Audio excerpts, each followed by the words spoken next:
একদিকে নতুন মুখ্যমন্ত্রী চম্পই সোরেন তিনি সংখ্যাগরিষ্ঠতা প্রমাণ করলেন, আস্থা ভোটে জয় জয়কার তার। অন্যদিকে আদালতের নির্দেশে আস্থা ভোটে যোগ দিয়ে দুর্নীতি ইস্যুতে চ্যালেঞ্জ ছুড়লেন হেমন্ত সোরেন। 8.5 একর জমি কেলেঙ্কারিতে আমায় গ্রেফতার করেছে, যদি আমার নামে নথি দেখাতে পারে রাজনীতি ছেড়ে দেব। দেশের আদিবাসী দলিতের উপর অত্যাচার চলছে, রাজনীতিতে পেরে না উঠে পিছন থেকে ছুরি মারছে। ঝাড়খণ্ড বিধানসভায় দাঁড়িয়ে বললেন ইডির হাতে গ্রেফতার হওয়া ঝাড়খণ্ডের প্রাক্তন মুখ্যমন্ত্রী।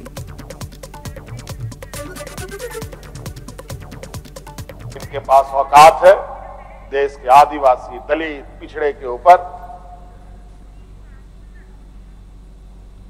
और बेगुनाह लोगों पर, और उसमें भी गुनाह किया हो तब की बात तो अलग है, बेगुनाहों पर अत्याचार कर। आज मुझे किस लिए अरेस्ट किया गया अध्यक्ष महोदय? 8.5 एकड़ जमीन के घोटाले पर। अगर है हिम्मत सदन में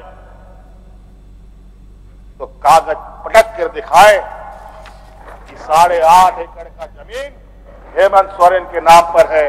अगर होगा मैं उस दिन से राजनीति से इस्तीफा दे दूंगा। अध्यक्ष महोदय, जब राजनीतिक रूप से ये नहीं सकते हैं तो ऐसे ही बैकडोर से हमला करते हैं, पीठ पर हमला करते हैं। ঝাড়খণ্ডে চ্যাম্পিয়ন চম্পই সোরেন, আস্থা ভোটে জয় নতুন মুখ্যমন্ত্রীর। নতুন মুখ্যমন্ত্রীর উপরেই আস্থা রাখলো ঝাড়খণ্ড বিধানসভা। চম্পই সোরেনের পক্ষে পড়ল 47টি ভোট, বিরুদ্ধে পড়ল 29টি ভোট।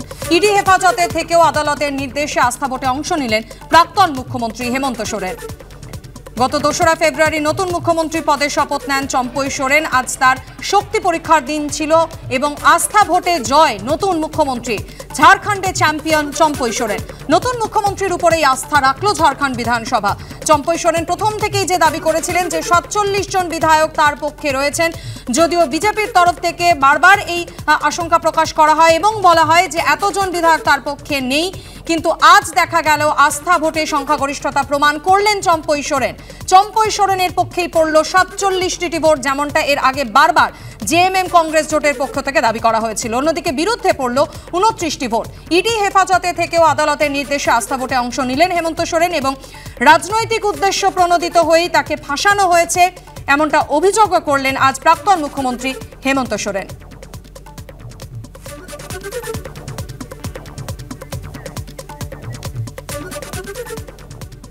এই মুহূর্তে প্রদেশ কংগ্রেসের মুখপাত্র সৌম্য রায় আমাদের সঙ্গে টেলিফোন লাইনে রয়েছেন। সৌম্যবাবু, বিজেপি বিরোধী সমস্ত দল এবং কি আপনারাও এই আশঙ্কাটা তো করেছিলেন যে মহারাষ্ট্র মধ্যপ্রদেশের মতো হয়তো ঝাড়খণ্ডেও জেএমএম কংগ্রেস জোট ভাঙিয়ে ক্ষমতা দখল করবে বিজেপি, মাত্র কয়েক মাসের জন্য হলেও, কিন্তু সেটা শেষ পর্যন্ত হয়নি। চম্পই সোরেন তিনি আস্থা ভোটে নিজের সংখ্যাগরিষ্ঠতা প্রমাণ করতে সক্ষম হলেন। দেখুন, সংখ্যা আমাদের ছিলই, আমরা প্রমাণ করতে পারতাম এবং কোনো অবস্থাতেই বিজেপি সেখানে সরকার করতে পারতো না। কিন্তু বিগত দিনের ইতিহাস বলছে যে বিজেপি সমস্ত রকম সাম দাম দণ্ডভেদ রেখে মানে একেবারে হর্স ট্রেডিং এর চূড়ান্ত পর্যায়ে নিয়ে গিয়ে বিধায়ক ভাঙায়। তাই জন্য আমাদের সমস্ত প্রিকশন নিতে হয়েছে। আপনারা একটা ছোট্ট জিনিস দেখুন, বিহারে নীতিশ কুমার যখন পদত্যাগ করলেন বিকেল বেলায় তার শপথ গ্রহণ হয়ে গেল, অথচ ঝাড়খণ্ডে মানে আমাদের কতদিন সময় দেওয়া হলো? 5 তারিখ পর্যন্ত। এই বিষয়টা তো পরিষ্কার যে রাজ্যপালের ভবনটাকে বিজেপি তার কার্যালয় হিসেবে ব্যবহার করে যাতে হর্স ট্রেডিং করা যায়। তবুও আমরা আশাবাদী ছিলাম এবং আমরা এটা জয় হয়েছে গণতন্ত্রের। যতই চক্রান্ত করুক গণতন্ত্র শেষ কথা বলবে, মানুষের শক্তি শেষ কথা বলবে। আমরা বিশ্বাসী, আশাবাদী এই সরকার তার পূর্ণাঙ্গ টার্ম কমপ্লিট করবে। কিন্তু বিগত দিনের ইতিহাস যেভাবে কলঙ্কিত করেছে গণতন্ত্রকে বিজেপি, সেটা মহারাষ্ট্র হোক, মণিপুর হোক, গোয়া হোক, তার থেকে আমাদের মধ্যপ্রদেশ হোক, এটার থেকে আমাদের শিক্ষা গ্রহণ করেছি আমরা এবং আমরা সর্বতভাবে সতর্ক ছিলাম যাতে আমাদের বিধায়করা কেউ বিরোধী বিধায়কদের ওরা ভাঙাতে না পারে। চেষ্টা করেছে, পারেনি, হতাশ হয়েছে, তাই শপথ গ্রহণ হয়েছে এবং আমরা আমাদের পূর্ণ টার্ম কমপ্লিট করব। অনেক ধন্যবাদ সৌম্যবাবু আমাদের সঙ্গে কথা বলার জন্য। এই মুহূর্তে আমরা টেলিফোনে যোগাযোগ করে নিয়েছি তৃণমূল নেতা জয়প্রকাশ মজুমদারের সঙ্গে। জয়প্রকাশ বাবু, বারবার বিজেপি বিরোধী দল এমনকি আপনাদের তরফ থেকেও আশঙ্কা প্রকাশ করা হয়েছিল যে হয়তো এবারও হর্স ট্রেডিং এর সাক্ষী হবে ঝাড়খণ্ড সরকার। কয়েক মাসের জন্য হলেও মধ্যপ্রদেশ মহারাষ্ট্রের মতো বিধায়কদের ভাঙিয়ে জেএম কংগ্রেস জোট ভাঙিয়ে ক্ষমতা দখল করবে বিজেপি। এমনকি জয়রাম রমেশ তিনি শুদ্ধ বলেছিলেন যে নীতিশ কুমার 28শে জানুয়ারি পদত্যাগ করেছেন, অথচ সেই দিনই তিনি নতুন মুখ্যমন্ত্রী পদে শপথ নিলেন।